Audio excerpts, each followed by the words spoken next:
जो हमारी शरीयत से मुंह मोड़ता है, जो हमारे जिक्र से एराज करता है, जो गुनाहों की दुनिया आबाद करता है, जो मेरी नाफरमानी करता है, मेरी शरीयत को भूल जाता है, फ़इन्न लहू मईशतन ज़न्का, हम उसकी जिंदगी को बेसुकून वाली जिंदगी बना देते हैं। उसके गुनाह का हो जाना ये उतनी खतरनाक बात है। गुनाह के बाद इंसान के दिल में तौबा का ख्याल ना आए, इंसान शर्मिंदा ना हो, ये खतरनाक बात है। इसीलिए कुरान हमें बार बार गुनाहों के साइड इफेक्ट बताता है, गुनाहों का नुकसान बताता है। मेरे प्यारे साथियों, कुरान कहता है वमन आरज़ा अन ज़िक्री फ़इन्न लहू मईशतन ज़न्का व नहशुरुहु यौमल क़ियामति आमा। जो हमारी शरीयत से मुंह मोड़ता है, जो हमारे जिक्र से एराज करता है, जो गुनाहों की दुनिया आबाद करता है, जो मेरी नाफरमानी करता है, मेरी शरीयत को भूल जाता है, फ़इन्न लहू मईशतन ज़न्का, हम उसकी जिंदगी को बेसुकून वाली जिंदगी बना देते हैं। उसकी जिंदगी में चैन नहीं होता, उसकी जिंदगी में सुकून नहीं होता। व नहशुरुहु यौमल क़ियामति आमा, और क़यामत के दिन हम उसे अंधा बना करके उठाएंगे। दुनिया में उसने कभी चश्मा न लगाया हो, कभी उसकी आंख में कोई प्रॉब्लम हुई हो ना हुई हो, लेकिन कयामत के दिन हम उसे अंधा बना करके उठाएंगे। क़ाल रब्बि लिमा हशरतनी आमा वक़द कुन्तु बसीरा, वो बंदा कहेगा अय अल्लाह मैं तो अच्छा भला दुनिया में देखा करता था, अय अल्लाह आज के दिन में अंधा कैसे बन गया, मेरी आंखें कहाँ चली गई, मेरी बसारत कहाँ चली गई। अल्लाह फरमाएगा क़ाल कज़ालिका अततका आयातुना फ़नसीतहा व कज़ालिकल यौम तुनसा।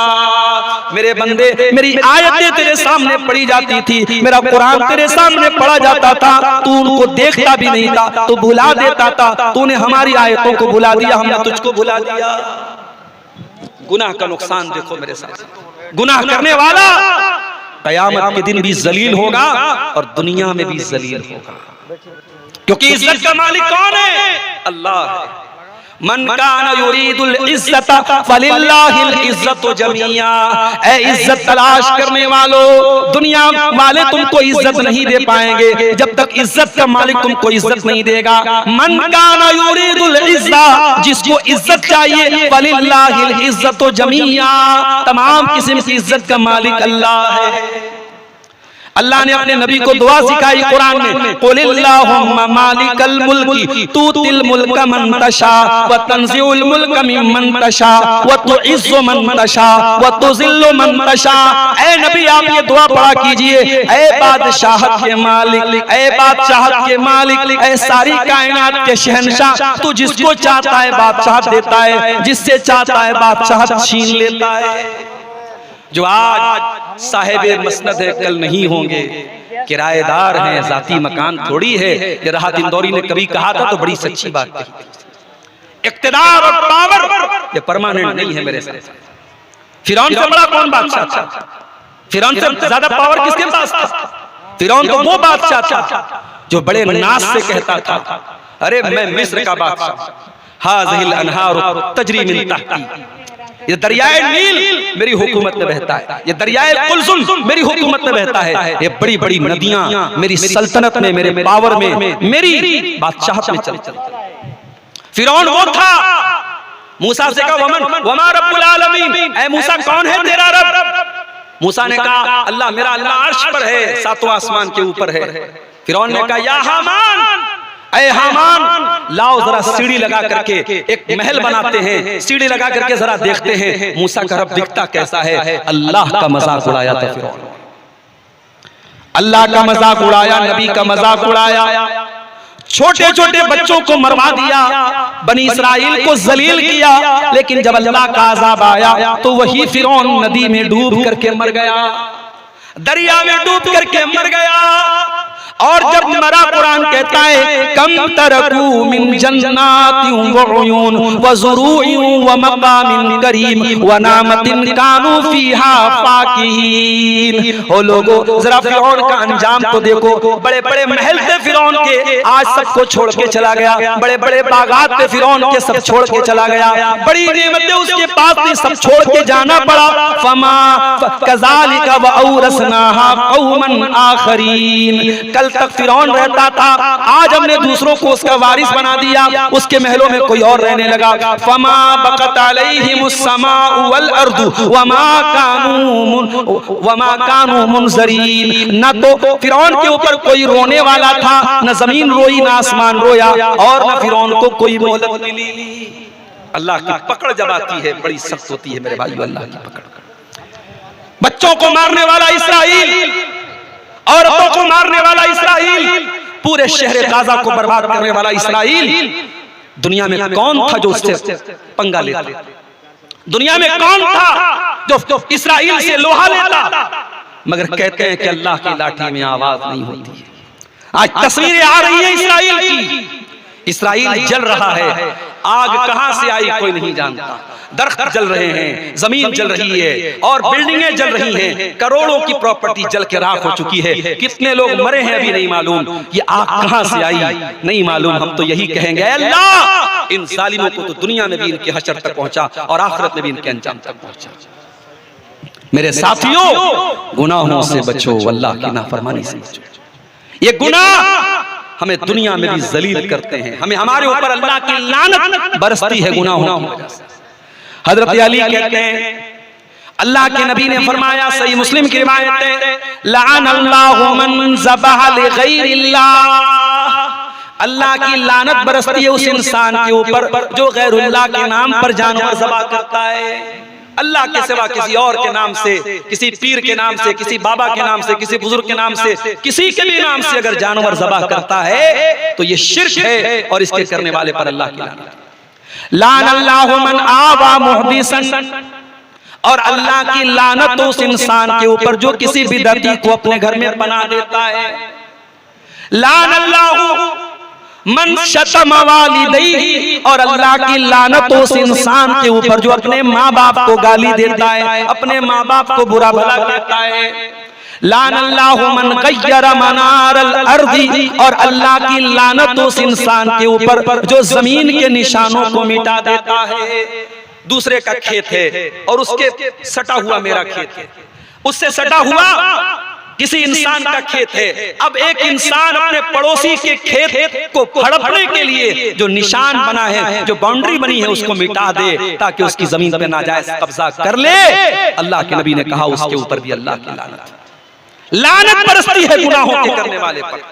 बुखारी और मुस्लिम की रिवायत है, अल्लाह के नबी फरमाते, लानल्लाहु सारिका यसरकु बैज़तन फतुक्तु यदुहु। अल्लाह की लानत तो चोरी करने वाले पर। एक अंडा चुराता है और अंडा चुराने की वजह से उसका हाथ कट जाता है। एक मामूली सी चीज चुरा करके लूला हो जाता है, हाथ कटवा डालता है। इससे बढ़ के जिल्लत और रुसवाई क्या होगी। और एक और हदीस सुनिए, मुझे कल किसी ने बताया है कि मडरों में शराब की दुकान के आसपास जलसे की रात में 100 बोतलें पाई गई। बड़े अफसोस के साथ कहना पड़ता है, इसी इलाके के लोगों ने मुझे बताया कि कहीं जलसा था, जलसे की अगली सुबह शराब की बोतलें बड़ी तादाद में मिली हैं। अगर इस तरीके के दीनी जलसों में हमारा नौजवान शराब पी के आता है तो मैं बड़ी माजरत के साथ कहता हूं, बंद कर दीजिए इन जलसों, बंद कर दीजिए।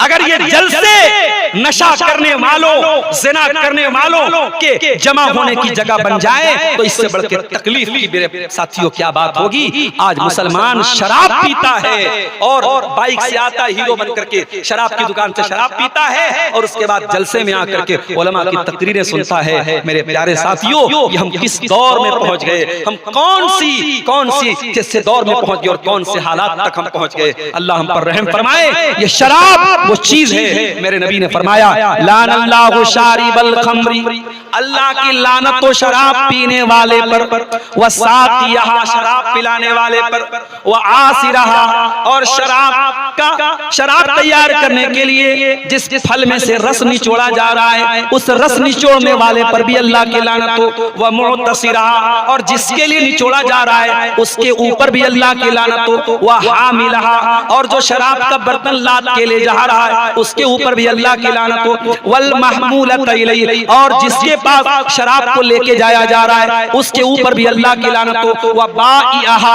और शराब बेचने वाले पर भी अल्लाह की लानत हो। व मुश्तरिया, और शराब खरीदने वाले के ऊपर भी अल्लाह की लानत हो। अल्लाह के नबी ने शराब से रिलेशन रखने वाली हर चीज पर लानत की है और लानत भेजी है। मेरे प्यारे साथियों, मलऊन है वो इंसान जो शराब पीता है। आज इस दौर में हम तकरीरें सुने रात रात पर, और हमारे समाज में अगर शराबियों की तादाद में बढ़ोतरी हो रही है तो मेरे प्यारे साथियों हमें गौर करने की जरूरत है। पानी कहां मर रहा है, कमी कहां हो रही है, कोताही कहां हो रही है, ये क्यों गुनाहों का बाजार दिन ब दिन बढ़ रहा है, ये गुनाह क्यों नहीं कम हो रहे हैं। मेरे प्यारे साथियों, गुनाहों से लानत बरसती है अल्लाह ताला। गुनाहों का एक नुकसान और होता है, गुनाह करने से अल्लाह ताला इल्म दीन को छीन लेता है। अभी मैं मोबाइल पर देख रहा था, इमाम अबू हनीफा का एक वाकया लिखने वालों ने लिखा, इज़ा उश्किलत अलैहि मसअलतुन। इमाम अबू हनीफा बहुत बड़े आलिम थे। एक बार रोड पे एक चक्कर मारी गवा। इमाम अबू हनीफा बहुत बड़े आलिम थे। जब कोई मसला बयान करने बैठते थे और मसले का कोई हल समझ में नहीं आता था, इमाम अबू हनीफा के ऊपर जब कोई मसला मुश्किल हो जाता था और मसले का हल नजर नहीं आता था तो कहते थे शायद मैंने कोई गुनाह किया है, शायद मैंने कोई गलती की है, मेरी गलती की सजा मुझको मिल रही है और इस मसले का मुझको हल नहीं मिल रहा है। उसके बाद इमाम अबू हनीफा तौबा करते थे, अल्लाह से माफी मांगते थे, इस्तिग़फ़ार करते थे, और जब मसला हल हो जाता था तो कहते थे रजौतु अन्नहु तीबली, मुझे ऐसा लगता है कि अल्लाह ने मेरी तौबा कबूल कर ली है। ये हमारे अइम्मा थे, ये हमारे असलाफ थे, ये दीन के आलिम थे। कुरान और हदीस को पढ़ना पढ़ाना इनका ओढ़ना बिछौना था। मेरे साथियों, ये अल्लाह वाले लोग थे, ये भी गुनाहों से डरते थे, अल्लाह की नाफरमानी से डरते थे। एक हम और आप हैं, दिन रात गुनाह करते हैं, मोबाइल हाथ में गुनाहों की पूरी पुड़िया लेके घूमते हैं, दिन रात उसके ऊपर गंदी और गलीज और बेहुदा चीजें देखते हैं। हमें कभी तौबा का ख्याल नहीं आता, हमें कभी अल्लाह से माफी मांगने का ख्याल नहीं आता। मेरे प्यारे साथियों, तौबा किया करो, कहीं ऐसा ना हो कि जो दीन का इल्म मिला है, जो उलमा से सुन सुन करके आपने दीन सीखा है, जो किताबों में पढ़ पढ़ के आपने दीन सीखा है, कहीं ऐसा ना हो कि ये इल्म दीन आपसे छीन लिया जाए। इमाम शाफई रहमतुल्लाह अलैह, अल्लाह की रहमतें नाजिल हो उसके ऊपर, उनके ऊपर बहुत बड़े आलिम थे, बहुत बड़े इमाम थे। इमाम शाफई कहते हैं शकौतु इला वकीइन सुअ हिफ्ज़ी फअरशदनी इला तर्किल मासी। इमाम शाफई के उस्ताद थे इमाम वकी, बहुत बड़े वो भी आलिम थे, मुहद्दिस थे। इमाम शाफई कहते हैं कि मैंने अपने उस्ताद मोहतरम इमाम वकी बिन जर्राह से पूछा कि हजरत मैं कोई चीज याद करता हूँ, मुझे याद नहीं रहती, मेरा इल्म बढ़ नहीं रहा है, मेरी याददाश्त कमजोर है, मुझे क्या करना चाहिए। शकौतु इला वकीइन सुअ हिफ्ज़ी, मैंने अपने उस्ताद से कहा कि मेरी याददाश्त अच्छी काम नहीं कर रही है। फअरशदनी इला तर्किल मआसी, तो उनके उस्ताद ने कहा कि ऐ मेरे शागिर्द, अगर चाहता है कि याददाश्त अच्छी हो जाए, कुरान याद करे याद रह जाए, हदीसें याद करे याद रह जाए, अगर अपनी मेमोरी को अच्छा बनाना चाहता है तो गुनाहों से बचाकर, अल्लाह की नाफरमानियों से बचाकर, फ़इन्नल इल्म नूरुम मिन इलाहिन व नूरुल्लाहि ला युता लिआसी, इसलिए कि इल्म दीन अल्लाह ताला का नूर है और अल्लाह का ये नूर किसी गुनाहगार को नहीं मिलता है। मेरे प्यारे साथियों, अपने बच्चों को अगर आलिम बनाना चाहते हो, अपनी बच्चियों को आलिमा बनाना चाहते हो, और बनाओ, मैं कहता हूं हर घर में एक आलिम और आलिमा होना चाहिए। इसलिए नहीं, आप अपनी लड़कियों को आलिमा इसलिए मत बनाइए कि बस वो आलिमा बन जाएगी तो तकरीर करने लगेगी, दूर दूर तक तबलीग करने जाएगी। एक लड़की भी आपके घर में आलिमा रहेगी, कम से कम अपने बच्चों को दीन सिखाएगी, अपने बच्चों को सही तरबियत देगी, एक अच्छी बीवी बनेगी, एक अच्छी माँ बनेगी। अल्लाह की कसम, एक औरत को इल्म दीन सिखाने का मकसद ये नहीं कि वो मुकर्रिरा बन जाए, वो खतीबा बन जाए, वो बहुत अच्छा फेसबुक पर लिखने वाली बन जाए, ये सब सेकेंडरी चीजें हैं। औरत का असल काम ये है वो एक अच्छी माँ बन जाए, एक अच्छी बीवी बन जाए, एक अच्छी बेटी बन जाए, और ये काम मदरसे की तालीम देगी। आज ये मदरसे बेचारे परेशान हैं। हम लोग मैंने तो कभी सोचा भी नहीं था, हम लोग झारखंड में, बिहार में आते हैं, तकरीर करते हैं, चले जाते हैं। हमारा काम चंदा करना भी एक हुनर है। मौलाना मुमताज आरफी साहब हैं और भी जो उलमा जो आपके सामने चंदा करते हैं, उनके पास अपना एक हुनर है, वो चंदा। हम लोग तो अब हालात ये पहुंच गए, कई जलसों में ऐसा हो रहा है कि हमें पर्ची मिलती, मौलाना 10 मिनट चंदा करा दीजिए, मौलाना 15। अब ये यूट्यूबर लोगों ने एक जगह रिकॉर्ड भी कर लिया, यूट्यूब पर आ गया। अब लोगों को लगा अच्छा अब्दुल गफ्फार साहब चंदा भी, चलो अच्छा मौका है, चलो इनके जरिए भी चंदा करा लेते हैं। अब ये हालात है। ये मदरसे चलाने के लिए क्या क्या करना पड़ रहा है। साउथ में, कर्नाटक में मैं रमजान में था, मस्जिद में नमाज पढ़ने के लिए जाता था। कोई झारखंड से आ रहा है, कोई बंगाल से आ रहा है, कोई बिहार से आ रहा है। मौलाना साहब आप मुझे पहचानते हैं? मैंने कहा अल्लाह अल्लाह के वास्ते भाई मुझे माफ करो, मैं किसी को नहीं पहचानता। अब वहां लोग अपनी अपनी पहचान करवा रहे हैं। अब वहां ऐलान कर रहे हैं कि साहब मैं फला मदरसे से आया, मैं फला मदरसे से आया। एक टाइम में 7-7, 8-8 सफीर चंदा कर रहे हैं और बेचारे घर से दूर सैकड़ों किलोमीटर का सफर तय करके गली गली, नगर नगर ठोकरें खा रहे हैं, खाक छान रहे हैं, और उसके बाद चंद हजार उनको चंदा मिलता है। मेरे प्यारे साथियों, इतनी मेहनतों के बाद ये मदरसे चल रहे हैं, ये अफसोस की बात है। ये सोचने का मकाम है। ये मदरसे ये इसलिए चलते हैं ताकि आपकी आने वाली नस्लें कुरान को सीखती रहें, हदीस को सीखती रहें। आपकी आने वाली नस्लें नमाज का तरीका जानती रहें। आपकी आने वाली नस्लें अल्लाह को पहचानती रहें, रसूल को पहचानती रहें। अगर इन मदरसों को चलाने के लिए भीख मांगनी पड़ रही है और बार बार आपके सामने फरियाद करनी पड़ रही है, तो ये अफसोस की बात है। हमारी तारीख तो ऐसी रही है। नबी ने चंदे का ऐलान किया, नबी ने मस्जिद का ऐलान किया, नबी ने अल्लाह की राह में देने का ऐलान किया। औरतों ने अपने कानों की बालियां अल्लाह के दे दी, औरतों ने अपने हाथों के कंगन उतार के दे दिए कि आज अल्लाह के दीन को हमारी जरूरत है, ये ले लीजिए। मेरे अजीजों, इल्म दीन क्यों कमजोर पड़ रहा है, ये मदरसे क्यों कमजोर पड़ रहे हैं? ये भी हमारे गुनाहों की एक सजा है मेरे प्यारे साथियों। और नबी ने फरमाया था कयामत के पहले वो दौर भी आएगा जब दुनिया से उलमा धीरे धीरे रुखसत हो जाएंगे, और वो दौर हम देख रहे हैं। आपके झारखंड के बड़े बड़े जय्यद और बुजुर्ग उलमा धीरे धीरे जा रहे हैं। अब मलाई चली गई, क्रीम चली गई, अब छाछ बचा है मेरे प्यारे साथियों। अब असली चीज चली गई। अब इल्म के नाम पर बड़े बड़े दावे हैं, बड़ी बड़ी बातें हैं। अब धीरे धीरे वो दौर भी आएगा जब ये रहा सहा इल्म भी चला जाएगा। तब आपके स्टेज पर कौन आएगा? जाहिल लोग आएंगे। कुरान की आयतें पढ़ना नहीं आता, नबी की हदीसें नहीं आती, वो लैला मजनू की कहानियां सुनाएंगे और आप वाह वाह वाह वाह करेंगे और आप उनकी बातों को सुनेंगे। वो दौर आ रहा है, बल्कि वो दौर आ चुका है। इसलिए मेरे साथियों, इल्म की कद्र करो, कुरान सीखो। हर घर में कम से कम एक आलिम एक आलिमा हो। मैं नहीं कहता अपने बच्चों को डॉक्टर भी बनाओ, मैं इसके लिए भी आपको उभारता हूं। हमारी कौम को अच्छे डॉक्टरों की जरूरत है, हमारे कौम को अच्छे इंजीनियरों की जरूरत है। अभी मैं जहां जिनके घर में मैं ठहरा हुआ था, अभी उनके ससुर से मेरी मुलाकात हुई। उन्होंने बताया सारे दामाद माशाअल्लाह, कोई टीचर है, कोई ईसीएल में जॉब कर रहा है, सरकारी जॉब में है। बहुत अच्छी बात है, हमारी कौम के लोग गवर्नमेंट जॉब में आए, बहुत अच्छी बात है। मैं उसके खिलाफ नहीं हूं, उसके फेवर में हूं। मगर हाँ, किसी एक बेटे और बेटी को आलिम जरूर बनाना मेरे साथियों।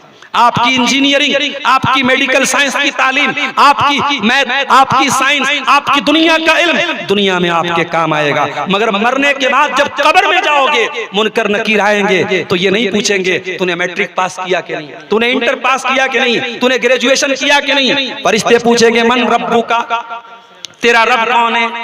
मन नबियों का, तेरे नबी कौन है? माँ दीनों का, तेरा दीन क्या है?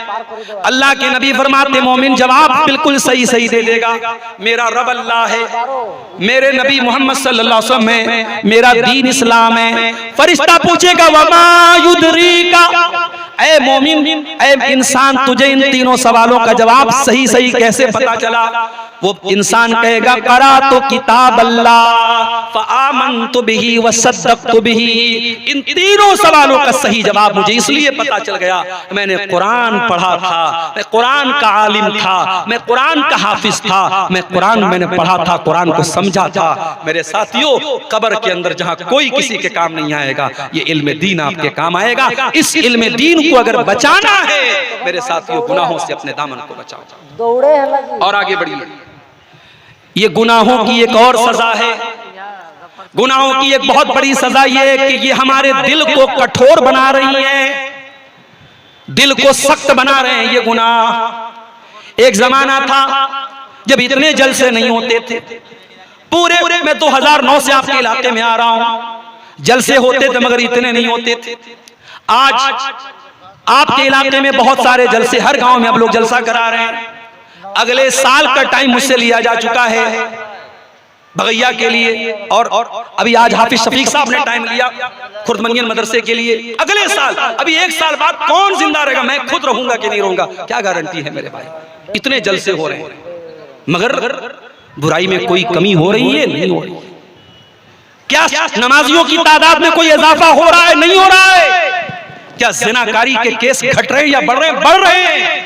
और अब तो हालात ये हो गए कि मदरसों में पढ़ने वाली लड़कियां 8-8 साल 10-10 साल जिन्होंने मदरसे में तालीम हासिल की है, बाप सोचता है चलो लड़की ने मदरसे में पढ़ा है, चलो हाई स्कूल करा देते हैं, इंटर करा देते हैं। वही 8 साल 10 साल मदरसे में पढ़ने वाली लड़की जब स्कूल की और कॉलेज के माहौल में जाती है, किसी गैर मुस्लिम लड़के के साथ अफेयर होता है और पूरे गांव और पूरे माँ बाप की इज्जत पर पानी फेर करके अपने गैर मुस्लिम आशिक के साथ वो फरार हो जाती है। ये वाकयात मेरे प्यारे साथियों आज हमारे इलाकों और बस्तियों में हो रहे हैं। ये दिल्ली मुंबई कलकत्ता में नहीं, हमारे छोटे छोटे गांव और कस्बों में हो रहे हैं। अब ये सोचने पर हमें मजबूर कर रहे हैं, हमें ये सोचने पर मजबूर कर रहे हैं। अल्लाह अकबर। अल्लाह ताला जज़ाए खैर अता फरमाए हमारे शेख मोइनुल हक साहब को। अल्लाह इनकी उम्र में और इल्म में और इनके अल्लाह ताला वक़ार में और इजाफा फरमाए। कितना शेख? 10,000 है। 10,000 रुपये का इन्होंने चंदा पेश किया है। ये सिग्नल है कि मौलवी साहब तकरीर खत्म कर दीजिए, चंदा शुरू कर दीजिए, क्योंकि घड़ी भी 9:30 बजा रही है और 3:30 बजे के पहले पहले मुझे पटना जाना है। और माशाअल्लाह यहाँ से लेके भागलपुर तक का रास्ता इतना ख़राब है कि 2-2, 2.5-2, 3-3 घंटे लग जाते हैं। तो अब मैं मौजू तो बहुत वसी था, लेकिन चूंकि आपकी भी मजबूरी है, शेख ज़ियाउल हक साहब का भी खिताब मैंने सुना, मुख्तसर ही उनको करना पड़ा। शेख हमारे नूरुद्दीन अलियावी साहब भी बेचारे नाराज़ है, बहुत कम टाइम मिला। अब भाई मेरी मजबूरी ये, मुझे सुबह क्लास भी करना है। मैं अब आ रहा हूं अपने चंदे के मकसद की तरफ। 5 मिनट, सिर्फ 5 मिनट मैं यहाँ बैठा हूं और ये शायद इस इलाके में इस साल का मेरा आखिरी प्रोग्राम हो, क्योंकि अब मई में कोई एक प्रोग्राम है उसमें मैं नहीं हूं, फिर शायद अगले साल मुलाकात हो न हो। मेरे भाइयों, मैं आपसे अपील करता हूं, मदरसे के लिए चंदा जलसा हो रहा है, आपको बताने की जरूरत नहीं, आप आइए। जो भी अल्लाह ताला ने आपको तौफीक दिया है, अल्हम्दुलिल्लाह आप यहाँ आए हुए हैं और ये सोच करके आए हैं, ये बताने की जरूरत नहीं। जलसे में आपके इलाके में जलसों में लोग आते हैं और माशाअल्लाह पैसा लेके आते हैं, ये सोच के आते हैं मैं मदरसे में चंदा देना है। अभी अलग बात है कोई 500 देने आया है और मौलाना मुमताज साहब उसके जेब से 5,000 निकाल लिए, उनको हुनर आता है। लेकिन आप अल्हम्दुलिल्लाह आए हैं, आइए 5 मिनट, सिर्फ 5 मिनट आइए और मदरसे के लिए थोड़ा। भाइयों, ये आपके लिए बड़ी सादत की बात होगी कि आप अपना चंदा मौलाना अब्दुल गफ्फार साहब के हाथों में दें। यह आपके लिए बड़े फख्र और सादत की बात होगी, इसलिए आप जल्दी करें, ताखिर न करें।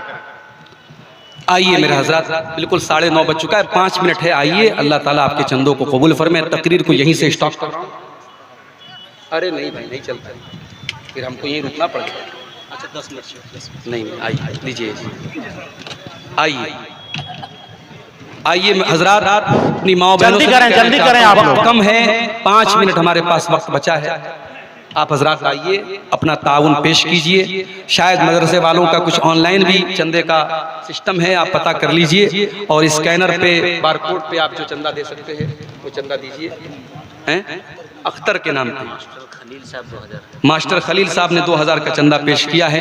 अल्लाह इन तमाम चंदा देने वालों को माशाअल्लाह, जाहिद साहब ने 200 रुपये का चंदा दिया है, अल्लाह सबके चंदों को कबूल फरमाए, अल्लाह जज़ाए खैर दे। जी अच्छा, शमीम साहब माशाअल्लाह, हमारे शमीम भाई ने 10,000 का चंदा मदरसे को पेश किया है, अल्लाह ताला इनके चंदे को भी कबूल फरमाए। मुखिया असदुल्लाह साहब जी 5,000, लेकिन 10,000 जी इंशाअल्लाह 10,000 वो कर देंगे। मुखिया जी हैं, मुखिया लोगों से 10 से कम नहीं लेना इंशाअल्लाह।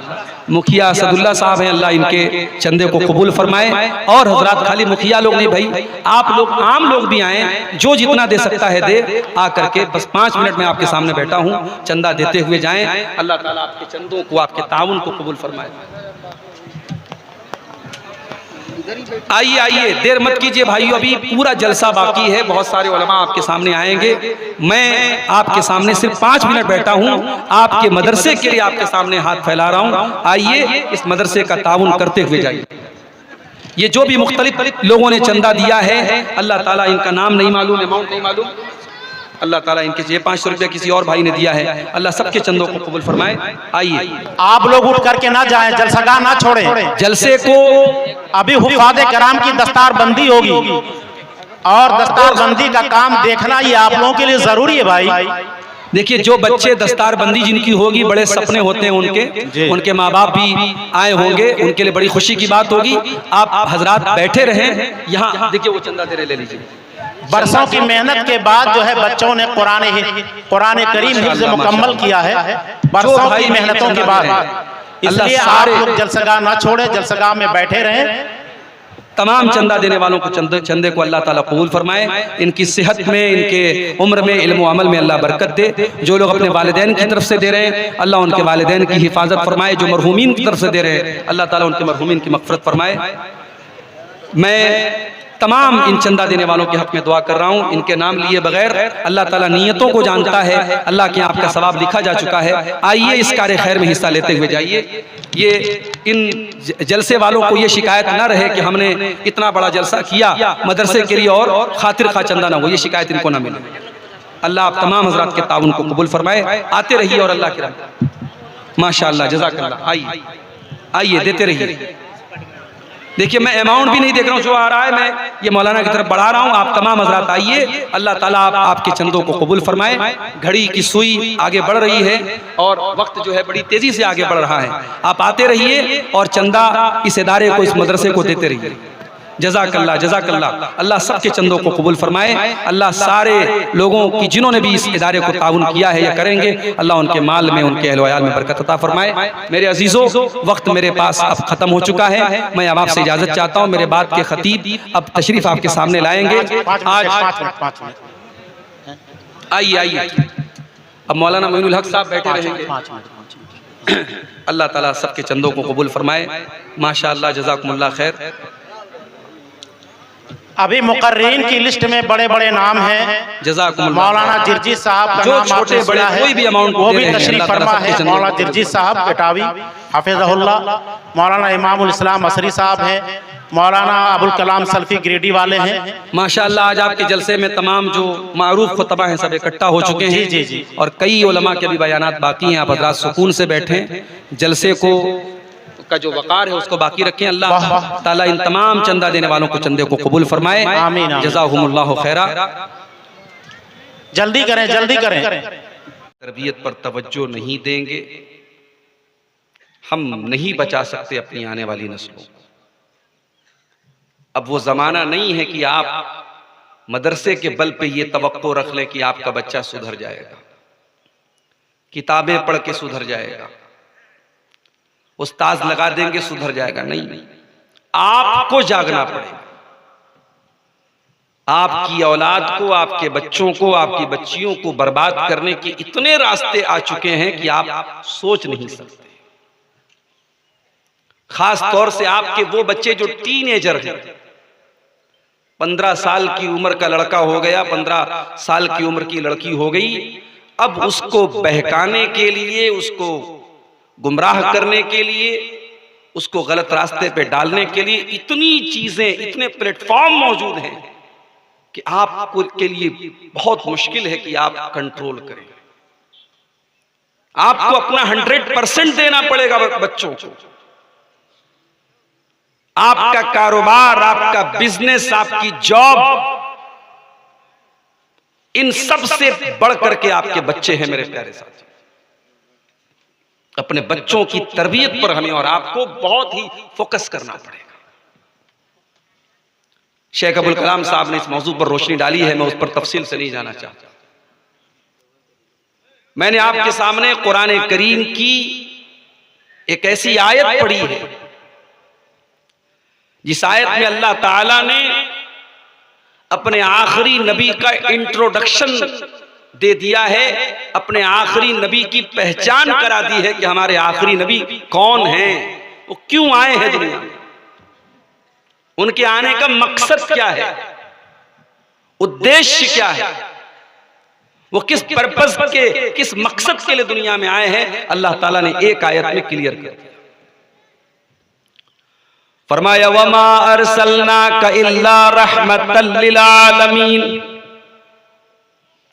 ऐ मेरे हबीब, ऐ मेरे नबी, हमने आपको सिर्फ और सिर्फ रहमत बना करके भेजा है। आप रहमत बन करके आए हैं, दया बन करके आए हैं, करुणा बन करके आए हैं, मर्सी बन करके आए हैं। लिल आलमीन, सारे कायनात, सारी कायनात के लिए, सारे जहानों के लिए। दुनिया का कोई ऐसा तबका नहीं, दुनिया का कोई ऐसा कोना नहीं, दुनिया का कोई ऐसा गिरोह नहीं है जिसके लिए आप रहमत बन करके ना आए हो। वमा अरसलनाका इल्ला रहमतल लिल आलमीन, ऐ नबी हमने आपको सारी कायनात के लिए रहमत बना करके भेजा है। कुरान तो ये कह रहा है, और आज सोशल मीडिया उठा करके देख लो, खुल्लम खुल्ला इस्लाम को गाली दी जा रही है। कहते हैं साहब अब ये ढकोसला करना बंद कर दो कि आतंक का कोई धर्म नहीं होता, आतंक का एक ही धर्म होता और वो इस्लाम है। नऊजुबिल्लाह। और सोने पर सुहागा ये हो गया कि आज से तकरीबन 8-9 दिन पहले कश्मीर की घाटी में जो वाकया हुआ, 26 लोगों को गोली मार करके हलाक कर दिया गया। उनसे उनका मजहब पूछा गया और जब यह बताया गया कि वो मुसलमान नहीं है तो उनको मार दिया गया, उनकी औरतों को छोड़ दिया गया। बड़ी खूबसूरती से यह काम हुआ। मारने वालों को पता था हम मजहब पूछ करके मार रहे हैं और औरतों के सामने मार रहे हैं। ये औरतें जाकर के दुनिया को बताएंगी हमारा धर्म पूछ करके, हमारा मजहब पूछ करके हमको मारा गया। पूरे हिंदुस्तान में, पूरी दुनिया में एक नैरेटिव बनाया जाएगा, एक प्रोपेगेंडा चलाया जाएगा, एक साजिश रची जाएगी कि इस्लाम के मानने वाले ही आतंकवादी होते हैं, इस्लाम ही नऊजुबिल्लाह आतंक का धर्म है। और अब हालात ये हो चुके हैं, रोजाना कोई ना कोई वीडियो आ रहा है। आगरा की सरजमीन पर उत्तर प्रदेश में एक रेस्टोरेंट में काम करने वाला मुसलमान नौजवान गुलफाम, उससे उसका नाम पूछ करके गोली मार दी गई और ये ऐलान किया गया कि हम 26 का बदला 2600 से लेंगे। और आज ये खबर मैंने देखी, मथुरा के अंदर बाकायदा मिशन चलाया जा रहा है कि कोई भी अपने दुकान पर, अपने घर पे किसी मुसलमान को नौकर न रखे।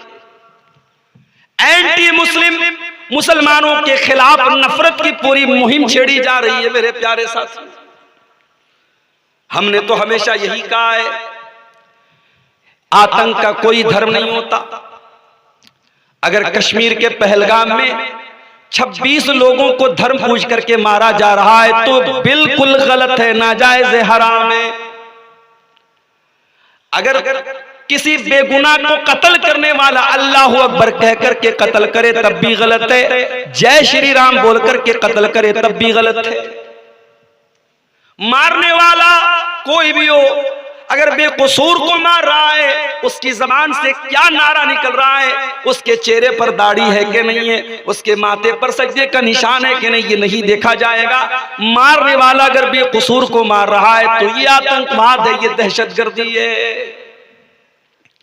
मेरे प्यारे साथियों, हमने कभी किसी आतंकवादी घटना को धर्म के एंगल से देखने की वकालत ही नहीं की है। हमने तो हमेशा कहा कि तबरेज अंसारी को झारखंड की सरजमीन पर बेकसूर पीट करके मार डाला गया, मॉब लिंचिंग कर दी गई, वो भी गलत था। राजस्थान की सरजमीन पर किसी अफराजुल को मार दिया गया, वो भी गलत था। चलती ट्रेन में मुसलमानों का नाम पूछ करके एक कांस्टेबल ने गोली चला करके मारा था, तब भी गलत था। हमने तो तब आसमान सर पे नहीं उठाया था कि आज इस आतंकी काम का ताल्लुक किसी धर्म से है। ये क्यों सेट किया जा रहा है? इस्लाम को आतंकवाद से क्यों जोड़ा जा रहा है? मेरे प्यारे साथियों, 26 लोगों को मारने वाले कौन थे? 10 दिन गुजर गए, अभी तक सारी हवाई बातें, अभी तक कोई क्लियर बातें नहीं सामने आ सकी कि वो कौन थे जिन्होंने उन 26 लोगों को मारा था। जो भी बातें हैं सब अभी शक के दायरे में हैं कि हाँ साहब ये इसके ऊपर शक है, ये संदिग्ध है, ये मुश्तबा है। लेकिन एक बात कन्फर्म है और यकीनी है कि उन 26 लोगों में मरने वालों में एक सैयद आदिल हुसैन भी था, जो उसी कश्मीर की सरजमीन का था। और उसने जब देखा कि ये बेकसूरों को मार रहे हैं, टूरिस्टों को मार रहे हैं, सयाहों को मार रहे हैं, उसने कहा कि इन मासूमों को क्यों मारते हो। उन आतंकवादियों ने उसको भी गोलियों से भून दिया। वो बचाने की कोशिश कर रहा था और इस कोशिश में वो मारा गया। अगर कोई पूछे उन 26 लोगों की हत्या करने वाला मुसलमान था कि नहीं था, हम कहेंगे नहीं, वो मुसलमान नहीं था। मगर हाँ, जिसने एक इंसान जिसने उन 26 लोगों की जान बचाने की कोशिश की थी और इस कोशिश में मारा गया था, वो पक्का मुसलमान था। और ये मेरे नबी की तालीम और ये मेरे दीन की तालीम। ऐ इस्लाम को आतंकवाद से जोड़ने वालों और ये कहने वालों की आतंक का एक ही धर्म होता है, वो इस्लाम होता है। कान खोल करके सुन लो, दवा को सही तरीके से इस्तेमाल ना किया जाए तो जहर बन जाती है। इस्लाम का नाम लेकर के कोई अगर इस्लाम का मिसयूज करे और अपने आप को मुसलमान कह करके गलत काम करे तो इस्लाम इसके लिए कब जिम्मेदार हो जाएगा। अरे इस्लाम तो वो दीन है, अल्लाह कुरान में कहता है मन कतल नफ्सन बिगैरि नफ्सिन औ फसादिन फिल अर्दि फकअन्नमा कतलन नास जमिया। एक इंसान की हत्या करने वाला, एक मनुष्य को कत्ल करने वाला पूरी इंसानियत का कातिल है। वमन अहयाहा फकअन्नमा अहयन नास जमिया। और एक इंसान को की जिंदगी बचाने वाला पूरी मानवता को बचाने वाला है। इस्लाम कैसे आतंकवाद का धर्म हो सकता है मेरे साथियों? इस्लाम तो वो दीन है, जब आप एक मुसलमान दूसरे मुसलमान से मुलाकात करता है, जो ग्रीटिंग के अल्फाज है, जो संबोधन के अल्फाज है, जो मिलने के अल्फाज है, जरा उस पर गौर कीजिए। दूसरी कौमें बोलती हैं good night, good morning, good evening, good afternoon. कोई कहता है जय श्री राम, कोई कहता है जय सिया राम, कोई कहता है जय श्री कृष्णा। मुसलमान, पूरी दुनिया के मुसलमान जब एक दूसरे से मुलाकात करते हैं क्या बोलते हैं? अस्सलामु अलैकुम व रहमतुल्लाहि व बरकातुहू। कास्ट कोई भी हो, रंग कोई भी हो, भाषा कोई भी हो, कल्चर कोई भी हो, कंट्री कोई भी हो, एक मुसलमान दूसरे मुसलमान से जब भी मिलेगा मुलाकात करने के पहले सलाम करेगा। और ये सलाम क्या है मेरे प्यारे साथियों, जरा गौर करना। अस्सलामु अलैकुम, तुम पर सलामती नाजिल हो, अल्लाह तुमको सलामत रखे, तुम पर पीस हो, तुम पर शांति हो। व रहमतुल्लाहि, और अल्लाह की रहमतें तुम्हारे ऊपर नाजिल हो। व बरकातुहू, और अल्लाह की बरकतें तुम्हारे ऊपर नाजिल हो। मुसलमान तो वो है मेरे प्यारे साथी जो मिलता भी है दूसरे से तो सलामती की दुआएं करता है। जो मुलाकात के टाइम सलामती की दुआएं करें, वो आतंकवाद और दहशतगर्द से कैसे उसका संबंध हो सकता है, उसका ताल्लुक कैसे हो सकता है? इस्लाम तो वो दीन है जो जिंदा तो जिंदा, मुर्दा इंसान अगर मर गया है उसकी डेड बॉडी का भी सम्मान करने की तालीम देता है। अल्लाह के नबी साहबा के साथ बैठे थे, एक जनाजा जा रहा था, अल्लाह के नबी खड़े हो गए। साहबा ने कहा इन्हा जनाज़तु यहूदिय्यिन, अय अल्लाह के नबी ये किसी मुसलमान का जनाजा नहीं, ये यहूदी का जनाजा है। आपने फरमाया अलैसत नफ्सन, क्या इसके अंदर जान नहीं है, क्या इसके अंदर जिंदगी नहीं है, क्या ये इंसान नहीं है? अगर इंसान है, इसका जनाजा जा रहा है तो उसके सम्मान में मैं अगर खड़ा हो गया तो कुछ भी गलत नहीं है। ये है मेरे नबी की तालीम।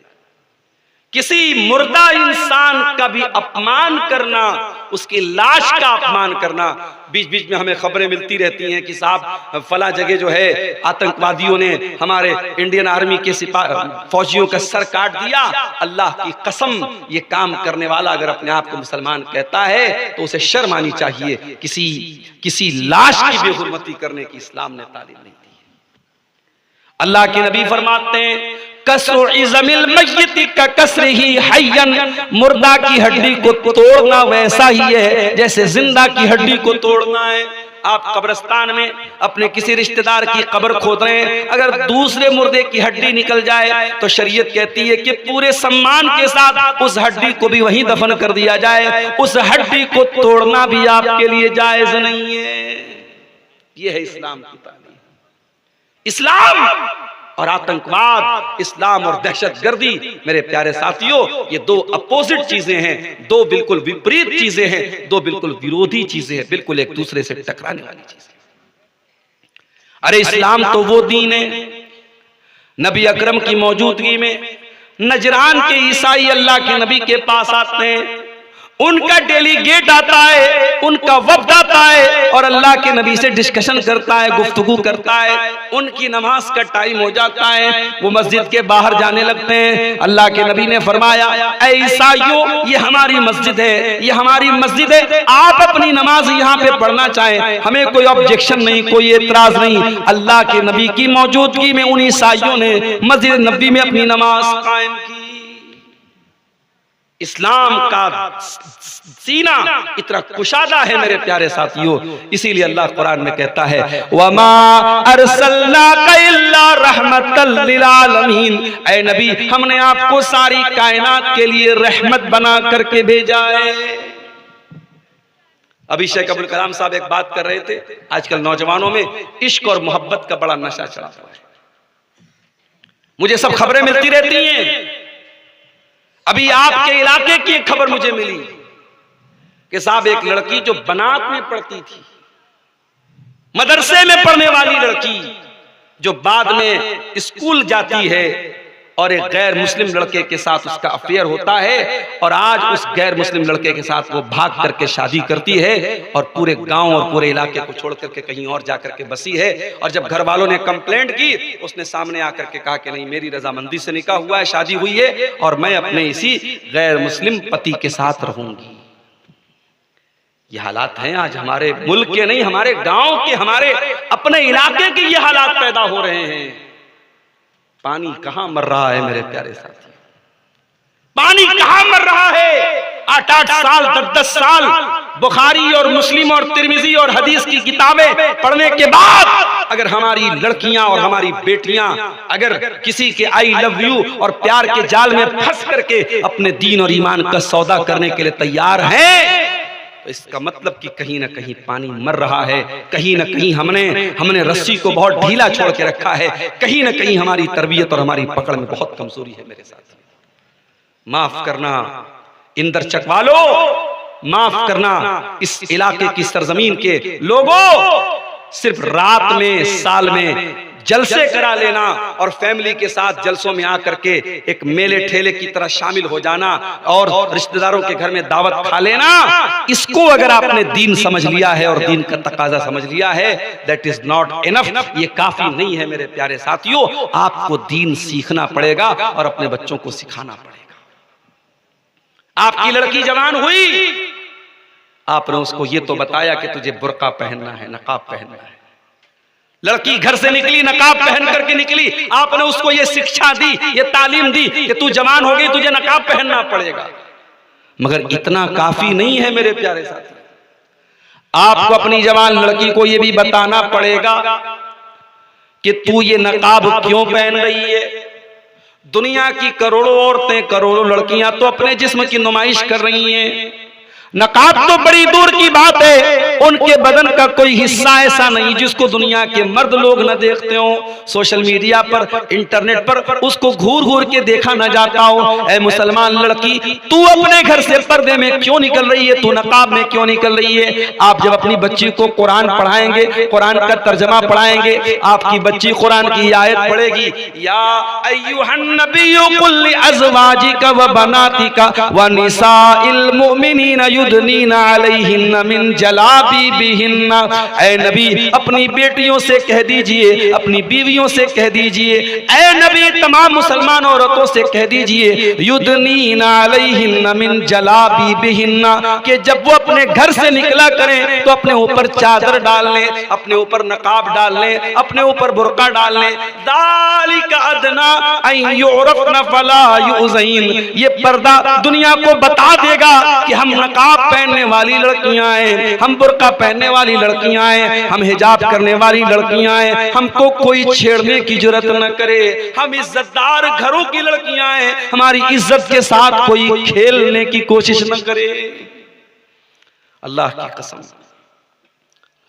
लाखों लड़कियां अपने अपने महबूबों के साथ सड़कों पे घूमती हैं, आम बात है, मगर जब कोई नकाबपोश लड़की इस तरीके का कोई बेहुदा काम करती हुई नजर आती है तो दिल दुखता है मेरे प्यारे साथियों, दिल में तकलीफ होती है कि ये नकाब पहन करके ये काम कर रही है।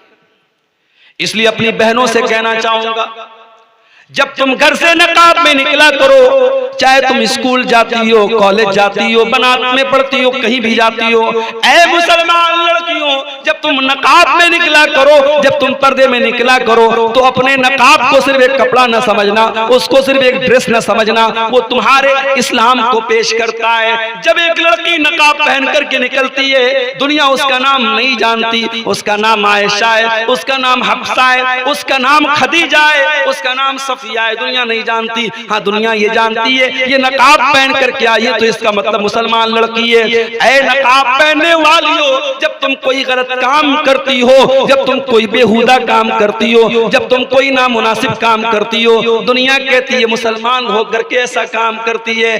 ऐ मुसलमान बहनों, अपने नकाब की लाज रख लिया करना, अपने पर्दे की लाज रख लिया करना। अपनी बच्चियों को सिखाओ कि पर्दा इसलिए तुझे कराया जाता है कि मेरे नबी की तालीम है, औरत जवान हो गई, लड़की जवान हो गई तो उसके जिस्म को, उसके शरीर को किसी और को देखने की इजाजत नहीं है। और अगर दुनिया को ये लगता है कि साहब ये बड़ी पाबंदी है, बड़ी रिस्ट्रिक्शन है, बेंगलोर के एक आलिम दीन फ्लाइट में बैठे तो देखा कि फ्लाइट की जो पायलट है वो औरत है, लेडीज औरत है, लेडी है, लड़की चला रही है हवाई जहाज। तो बेंगलोर के आलिम दीन थे मौलाना अब्दुल कदीर उमरी साहब, उनके साथ दूसरे अहले हदीस आलिम थे मौलाना अब्दुल अजीम उमरी मदनी साहब। तो मौलाना अब्दुल कदीर उमरी ने पूछा मौलाना अब्दुल अजीम साहब से कि मौलाना, लड़की पायलट है, हवाई जहाज चलाने वाली औरत है, कहीं ऐसा तो नहीं कि वाकई में हम अपनी औरतों पर अत्याचार कर रहे हैं? कहीं ऐसा तो नहीं कि अपनी औरतों को हम दुनिया की तालीम में आगे नहीं बढ़ने दे रहे, हमारी औरतें पायलट नहीं बन रही हैं? कहीं ऐसा तो नहीं कि वाकई में हम अत्याचार कर रहे हैं अपनी औरतों के ऊपर? तो मौलाना अब्दुल अजीम मदनी ने बड़ा प्यारा जवाब दिया, कहा कि शेख मोहतरम, ये लड़की अगर पायलट नहीं बनेगी तो इसकी जगह कोई दूसरा मर्द बन जाएगा।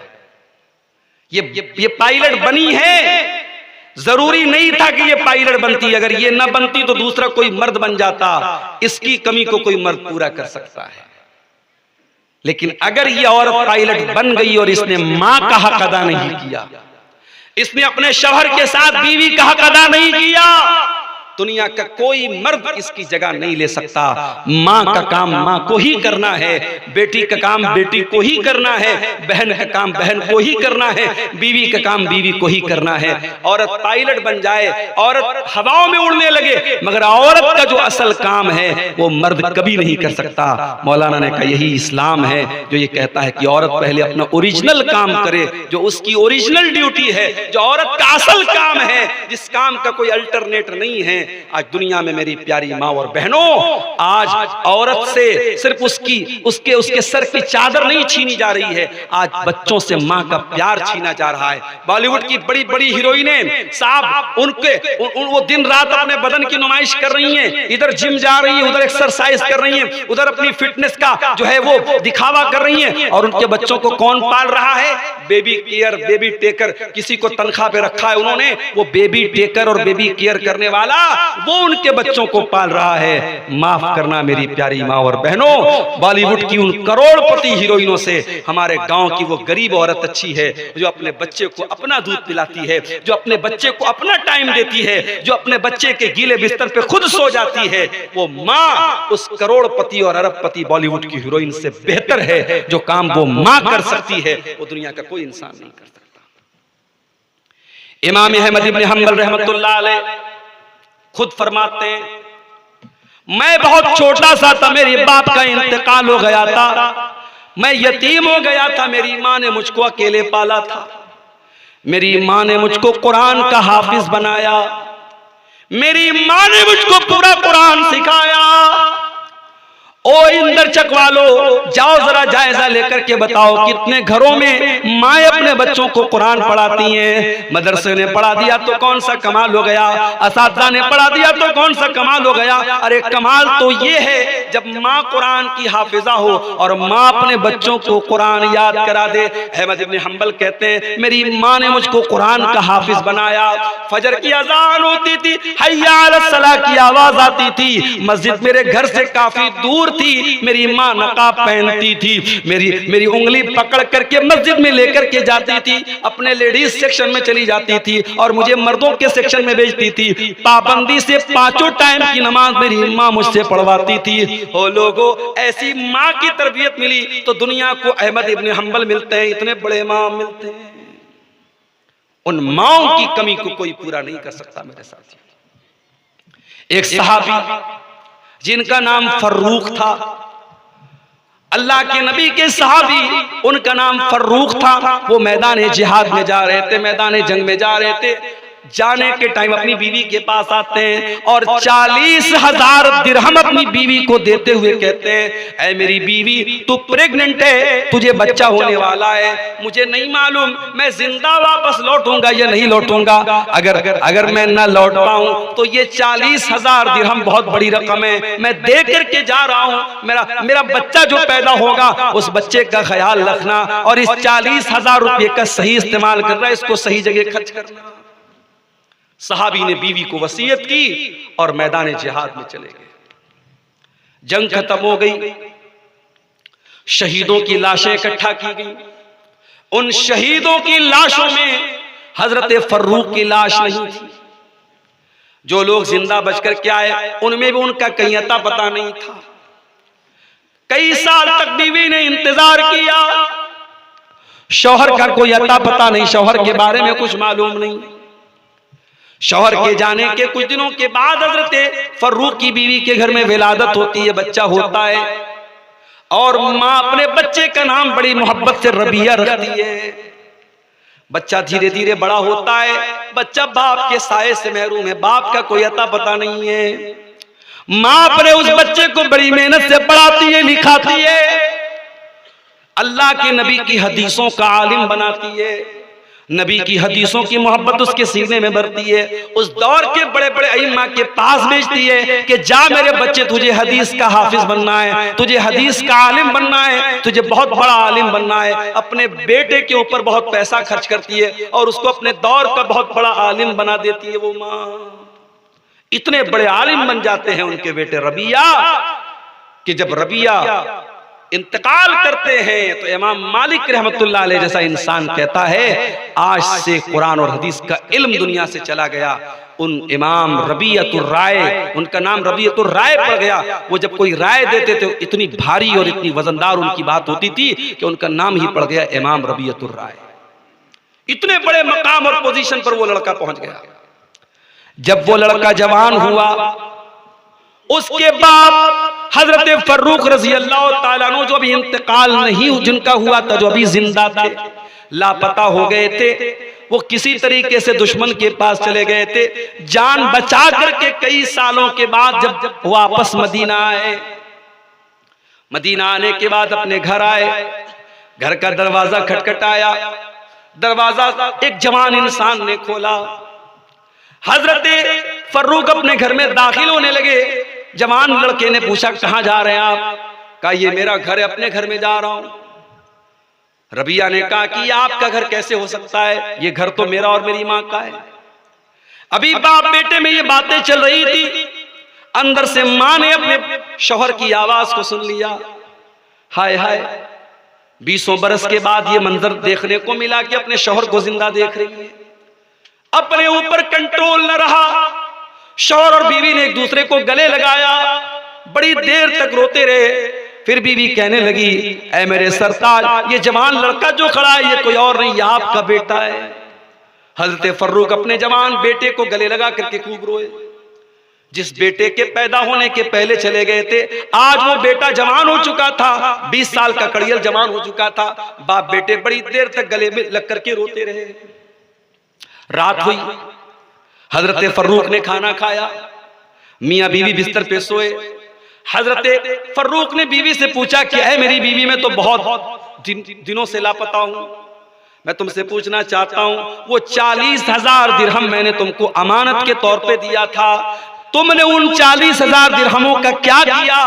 बीवी कहती है, मेरे शौहर है, मेरे सरताज, आप फिक्र न करें, मैं उसका पूरा हिसाब और ब्यौरा आपको देने को तैयार हूं, मगर सुबह का इंतजार कीजिए, सुबह मस्जिद में चलिएगा, मैं वहां पर आपको हिसाब दूंगी।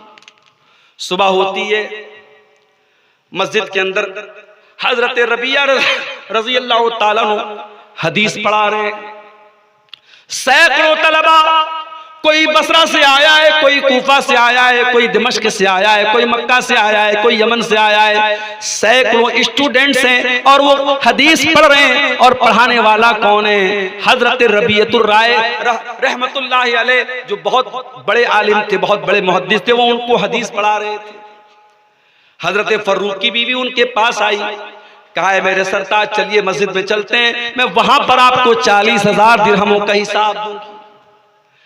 बीवी अपने शौहर को लेकर के मस्जिद में आती है और सामने वो मंजर दिखाती है कि सैकड़ों तलबा हदीस पढ़ रहे और पढ़ाने वाला उनका अपना बेटा है।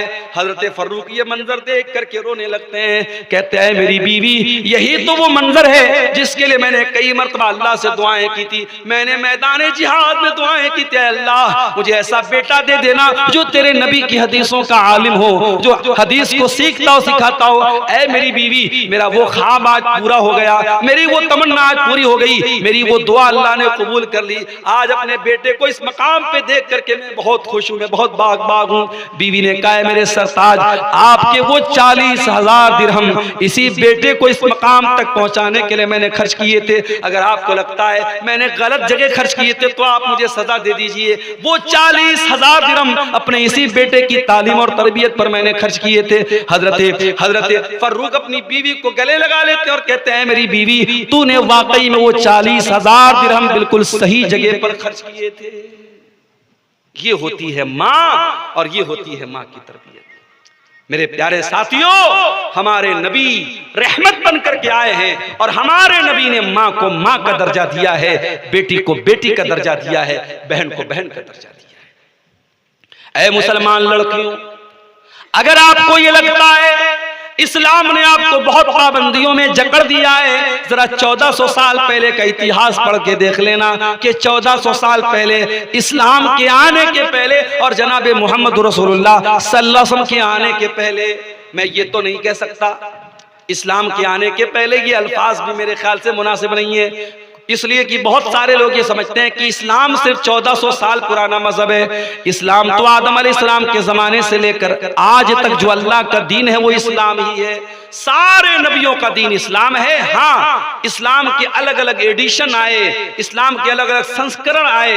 नूह अलैहिस्सलाम भी यही दीन लेकर के आए, इब्राहिम भी यही दीन लेकर के आए, मूसा भी यही दीन लेकर के आए, ईसा भी यही दीन लेकर के आए। शरीयतें अलग अलग थी, इबादत के तरीके अलग अलग थे, मगर मूल शिक्षाएं, बुनियादी तालीम एकेश्वरवाद, एक अल्लाह की इबादत करो, एक ईश्वर उपासना के लायक है, एक अल्लाह इबादत के लायक है। सारे नबियों की यही तालीम थी और यही इस्लाम था। इसलिए हमारे बहुत सारे हिंदू भाई जो ये समझते हैं कि साहब इस्लाम 1400 साल पुराना मजहब है, वो अपने इस गलत फहमी को दूर कर लें। इस्लाम कोई 1400 साल पुराना मजहब नहीं है। आप सनातन की बात करते हैं और कहते साहब हमेशा से सनातन रहा है, तो याद रखिए सनातन क्या है, असल दीन क्या है, असल धर्म क्या है। जो हमारे बाप आदम, जो मनु, जिनके ऊपर हमें मनुष्य कहा जाता है, जिनकी औलाद को मनुष्य कहा जाता है, मनु कौन थे, आदम कौन थे? कुरान कहता आदम भी एक अल्लाह की तौहीद वाले थे और आदम से भी जब गलती हुई है उन्होंने अल्लाह के आगे हाथ उठाया था और दुआ की थी,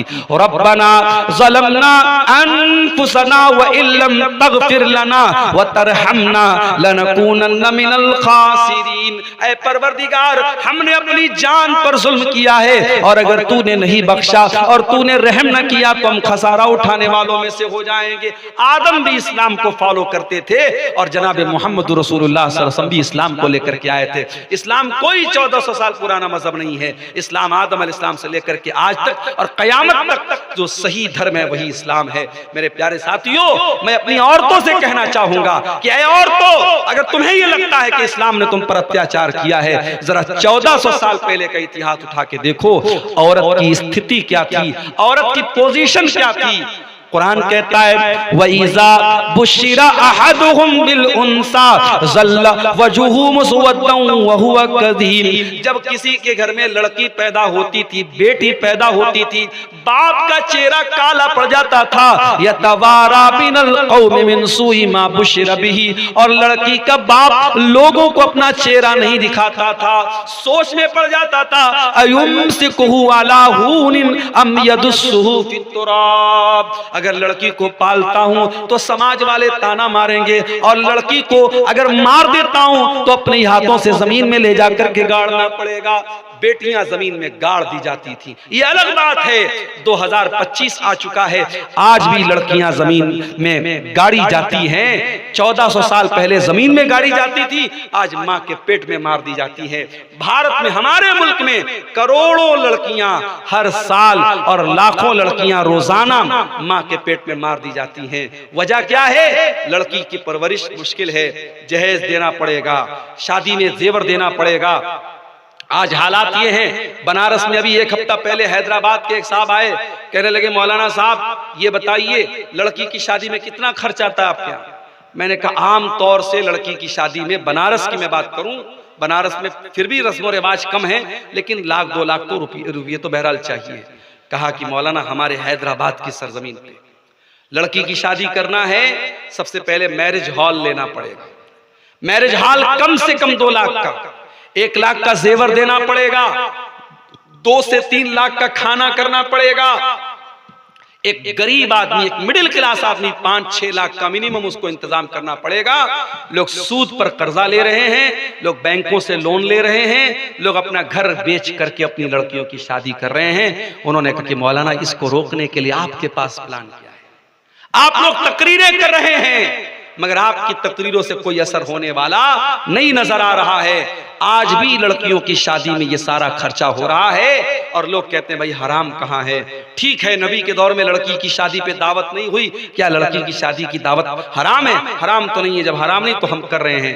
मेरे प्यारे साथियों, जरूरी नहीं है कि हम हर चीज को हराम और हलाल के एंगल से देखें। ठीक है, लड़की का बाप अपनी खुशी से दावत दे रहा है, हम हराम नहीं कह सकते, कोई मुफ्ती इसको डायरेक्ट हराम नहीं बोलेगा, मगर आप इसका इनकार तो नहीं कर सकते कि नबी के दौर में इसका चलन नहीं था। नबी के दौर में कोई बारात का चलन नहीं था, नबी के दौर में कोई हल्दी की रस्म नहीं थी, नबी के दौर में कोई मंगनी की रस्म नहीं थी। नबी के दौर में ताकत हो या ना हो, सिर्फ सोसाइटी में नाक को बचाने के लिए महंगे महंगे जेवरात।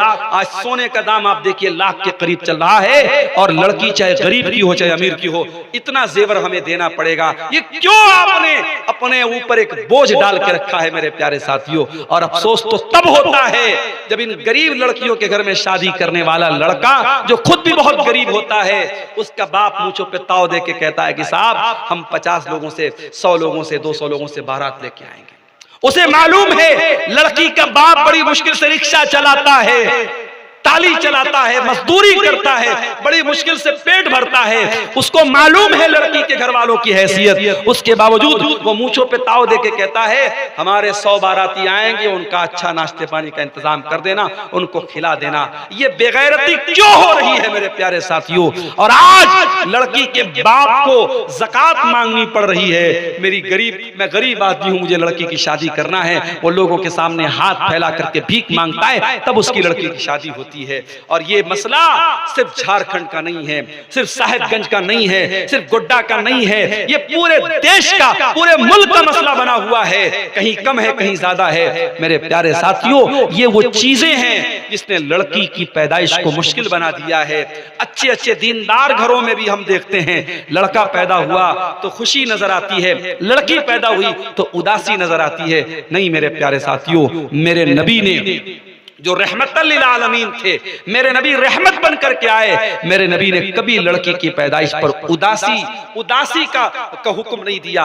आपने तो यहां तक फरमाया मन आला जारियतैन हत्ता तबलुगा जा यौमल क़ियामत अना व हुवा कहातैन। आपने अपनी दोनों उंगलियों से इशारा करके फरमाया, दो लड़कियों को पालने वाला, दो लड़कियों का बाप क़यामत के दिन इस हाल में आएगा। जिस तरीके से ये दोनों उंगलियां एक दूसरे से मिली हुई हैं, वो अपने नबी के साथ क़यामत के दिन आएगा। ओ लड़की वालो, ओ बेटी वालो, तुम खुश नसीब हो, अल्लाह ने तुमको जन्नत में जाने का टिकट दे दिया है। अल्लाह के नबी फरमाते हैं मनिबतुलिया मिन हाज़िहिल बनाति शैअन कुन्न लहू सित्रम मिनन नार। जिसको अल्लाह ताला बेटी दे करके आजमाए, जिसका इम्तिहान अल्लाह ताला बेटी दे करके लेता है और इस इम्तिहान में वो खरा उतर जाता है, कुन्न लहू सित्रम मिनन नार। वो बेटियां अपने माँ बाप को जहन्नम की आग से बचाने का काम करती हैं। मेरे भाइयों, बेटी को अच्छी तालीम दो, अच्छी तरबियत दो, हया वाली बना दो, शर्म वाली बना दो, गैरत वाली बना दो। अपनी लड़की को ऐसा बना दो उसके सर का दुपट्टा कोई छीन ना पाए। अपनी बेटी को ऐसा बना दो प्यार और मोहब्बत के नाम पर कोई उसका कदम ना बहका पाए। अच्छी तालीम दोगे, अच्छी तरबियत दोगे, ये बेटियां जहन्नम की आग से बचाने का काम आपको करेंगी। वमा अरसलनाका इल्ला रहमतल लिल आलमीन। ऐ नबी, हमने आपको सारी कायनात के लिए रहमत बना करके भेजा। हमारे नबी औरतों के लिए भी रहमत बन करके आए। यही औरत जब निकाह करके आप अपने घर में बीवी की हैसियत से लाते हैं, कुरान कहता है हुन्ना लिबासुल लकुम व अंतुम लिबासुल लहुन्ना। ऐ मर्दों, जिन औरतों से तुमने निकाह किया है, ये औरतें तुम्हारे लिबास का दर्जा रखती हैं। जिस तरीके से लिबास तुम्हारी बॉडी से लगा हुआ है, तुम्हारे शरीर से लगा हुआ है, ये औरतें तुम्हारी जिंदगी का पार्ट हैं, तुम्हारी जिंदगी का हिस्सा हैं, तुम्हारे जीवन का हिस्सा हैं। इन औरतों के साथ प्यार और मोहब्बत से पेश आना। कुरान कहता है व मिन आयातिही अन खलक लकुम मिन अनफुसिकुम अज़वाजन लितस्कुनु इलैहा।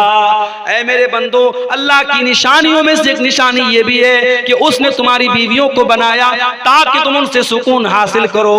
वजाल बैनकुम मवद्दतन व रहमा, और अल्लाह ने मियाँ बीवी के बीच में मोहब्बत और रहमत पैदा कर दी है। अजान हो रही है, फजर की अजान होने लगी। मेरे प्यारे साथियों, मैं यहीं से अपनी बात को खत्म करता हूँ। नमाज का टाइम है, अजान हो रही है। आप लोग नमाज पढ़ के ही अपने घरों को जाइएगा। माँ और बहनों से भी कहूँगा कि नमाज पढ़ के ही आप जो है सोइएगा। ये 2-3 सवाल आए हैं, मुख्तसर में जवाब सुन लीजिए। किसी का शौहर इंतकाल कर जाता है तो शौहर और बीवी के रिश्तेदार उस शौहर की जो बीवी है उसको नया कपड़ा देते हैं, तो क्या ये कुरान और हदीस की रोशनी में सही है या नहीं? बिल्कुल ये गलत है। ये रस्म है जिसको लोगों ने बनाया है। और फिर वही बात आती है, इस तरीके की रस्में समाज में जब चलने लगती हैं तो फिर वो ज़रूरी बन जाती हैं, समाज का हिस्सा बन जाती हैं। उसको जो है वो कंपलसरी लोग समझने लगते हैं। इसलिए इस तरीके की रस्मों से बचिए। चाहे शादी का मसला हो, चाहे मैयत का मसला हो, जो चीज़ें कुरान हदीस से साबित नहीं हैं उसको आप शरीयत का दर्जा मत दीजिए। अल्लाह ताला हमें नेक अमल, अच्छी समझ की तौफीक अता फरमाए। रब्बुल आलमीन हमें दीन पर चलने वाला बनाए। जिस तरीके से आज का प्रोग्राम आप लोगों ने सुकून के साथ, सब्र के साथ सुना है, आने वाली रात में भी हमें सब्र और सुकून के साथ अल्लाह प्रोग्राम में शामिल होने, उलमा के बयानात को सुनने और अमल करने की तौफीक अता फरमाए। आमीन व आखिर दावाना अनिल हम्दुलिल्लाहि रब्बिल आलमीन। वस्सलामु अलैकुम व रहमतुल्लाहि व बरकातुहू।